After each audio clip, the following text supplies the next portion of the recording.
How to private browse on iPhone. To get started, first of all go ahead and open up the Safari application on your phone. Once you're on the Start page, go to the bottom right corner and tap on the Tabs icon. This takes you to the Tab Overview page where you can manage all your open browser windows. Now, in this view you will also see a new menu in the bottom.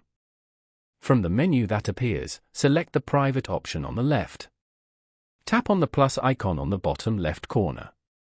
This will open a new private browsing window up on your screen.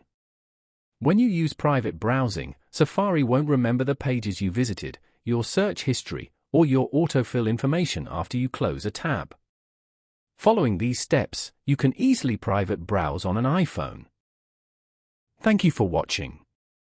Please leave a like if this tutorial helped you, or leave a comment below if you have any questions related to the video.